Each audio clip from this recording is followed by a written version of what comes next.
Indonesia currently governs the eastern half of the island of New Guinea, which is recognized as Papua New Guinea, named after the indigenous Papuan people who inhabit the region. This raises the question of why Indonesia maintains control over the western portion of the island. In this discussion, we will explore the historical factors of colonization, diplomatic maneuvers, and instances of violence that resulted in half of the world's second-largest island being under Indonesian administration. The Papuan population was relatively small, primarily residing in the central areas of the island, and lacked significant urban centers. European powers did not regard them highly. The Spanish, for instance, named the island New Guinea due to its resemblance to Guinea in Africa, but largely neglected it. This situation changed with the arrival of the Dutch in the 19th century, who established a permanent presence and controlled much of the East Indies. They set up a few small ports on the western side of the island, which served mainly as a buffer against competing European powers seeking more lucrative territories to the west. The Dutch exercised indirect rule through the Sultan of Teda, with only a few hundred Dutch colonists residing on the island at any given time. In 1848, the British expressed interest in the island and reached an agreement with the Dutch to divide their claims. The resulting boundary, aside from a minor adjustment near the Fly River, was a simplistic, straight line that did not accurately represent the geographical realities. This division was merely a convenience for the colonial powers. Following this agreement, the British colonized certain areas of the eastern part of the island, while the Germans also made their mark during their brief colonial endeavors, claiming a portion of the territory.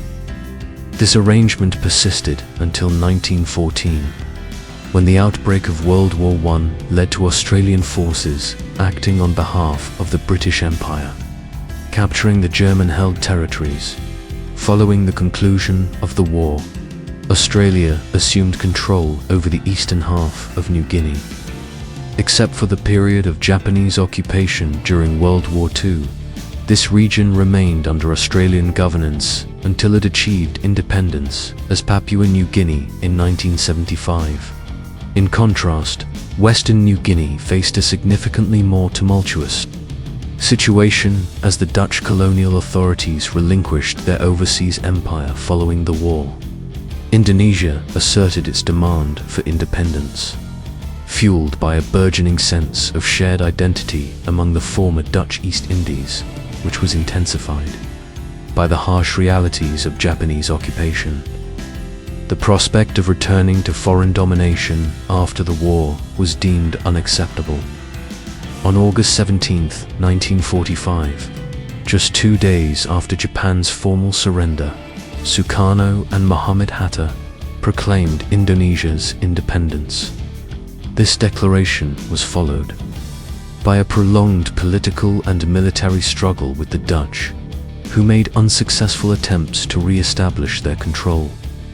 Western New Guinea, often referred to as Papua or West Irian by Indonesians, occupied a peculiar position in the decolonization process, characterized by a relatively small indigenous population, an even smaller Dutch presence, and a lack of representation in Indonesia's independence movement or Dutch administration. Consequently, the voices and perspectives of its inhabitants were largely overlooked. Initially, Indonesia's stance was ambivalent. Hatta expressed the view that Papua should be independent, advocating for the right of the Papuan people to determine their own fate. However, this perspective did not prevail, as attitudes towards the Dutch hardened, particularly following the discovery of oil in the region. It was inconceivable for Indonesia to forego the region they referred to as West Iran. The 1946 Lingayati agreement with the Dutch suggested that Indonesia would inherit all former territories of the Dutch East Indies. However, when significant Hostilities broke out in the subsequent years. The Dutch deemed the agreement null and void, having never explicitly guaranteed the region of Papua to Indonesia. Despite this, the Indonesians maintained their claim, and by the late 1940s, they regarded Papua as integral to their nation, akin to Bali or Java. Concurrently, a shift towards right-wing politics in the Netherlands prompted a more resolute stance on retaining the remnants of their empire, with Papua emerging as a symbol of waning Dutch imperial prestige. Nevertheless, even the Dutch acknowledged that they could not hold on to Papua indefinitely. They committed to its eventual independence, but insisted that this could only occur after several decades of continued Dutch oversight. Both Indonesia and the Dutch asserted they were advocating for the interests of the Papuans without genuinely consulting them. Indonesia attained full independence in 1949, a development the Dutch could not obstruct, especially as the United States threatened to withdraw Marshall Plan assistance to the Netherlands if they persisted in their opposition. The Hague Conference that year aimed to resolve the Papua issue, but negotiations proved fruitless, leaving the matter unresolved as the new nation emerged in the post-independence era. Meanwhile, the Dutch continued to expand their colonial administration in Papua. Although by the 1950s, their control was largely limited to the coastal areas, as the densely forested and mountainous interior, where the majority of Papuans resided, remained beyond their governance capabilities. It was estimated that by the late 1950s, no more than 25% of the population of Papua was under any effective Dutch authority. In response, the Dutch intensified their control, amending their constitution in 1952 to recognize Papua as an integral part of the Kingdom of the Netherlands.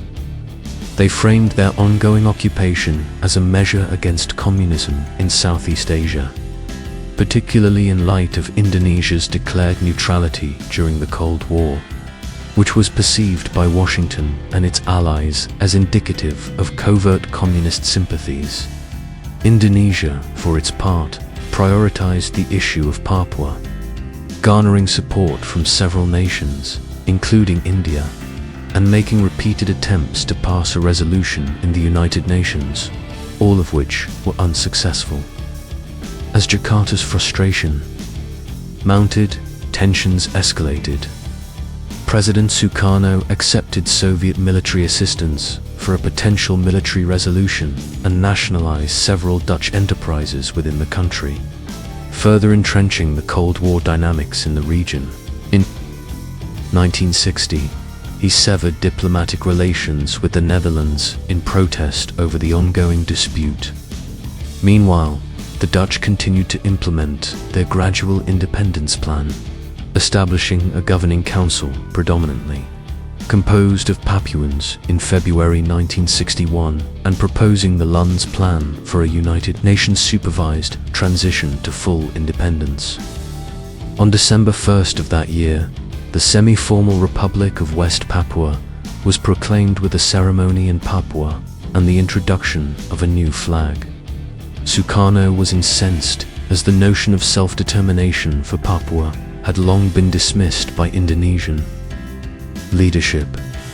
Within weeks, the Indonesian government initiated Operation Trikora, deploying paratroopers and marines into Papua to disrupt the remaining Dutch forces. Opposition to any Papuan independence movements was evident on January 15, 1952, when one of these operations was disrupted by the Dutch Navy, leading to a brief confrontation known as the Battle of Arafura Sea. This encounter resulted in the deaths of nearly 40 Indonesian sailors and marines. The operation, referred to as Trikora, had a limited impact, with only a small contingent of troops being deployed to the island, and the violence was relatively minor, resulting in few casualties. A significant factor contributing to this situation was the timely intervention of US President John F. Kennedy, who recognized the potential for escalation. His sympathies were aligned with Indonesia, and in 1962, he directly informed the Netherlands that NATO would not support them should the conflict escalate. He compelled both parties to engage in negotiations, which culminated in the signing of the New York Agreement, effectively resolving the Papuan issue. Under this agreement, the Dutch renounced all claims to Papua, while Indonesia agreed to assume control on the condition that the Papuan people would determine their own future through a process of self-determination. In the following years, political parties in Papua were outlawed, and public support for independence was criminalized. The Indonesian government selected 1,000 delegates to represent the Papuan populace, who unanimously voted to join Indonesia. Although the Papuans had limited capacity to resist, they exercised their influence wherever possible. The Free Papua movement has engaged in guerrilla warfare, which persists to this day. Technically, the conflict remains unresolved, yet it is classified as a low-intensity conflict, with few casualties reported annually. Assessing the level of support for independence among the Papuan people is challenging, but there is little indication that this sentiment will shift in the near future. The boundary established by the Dutch and British in 1848 continues to significantly influence the destiny of the entire island.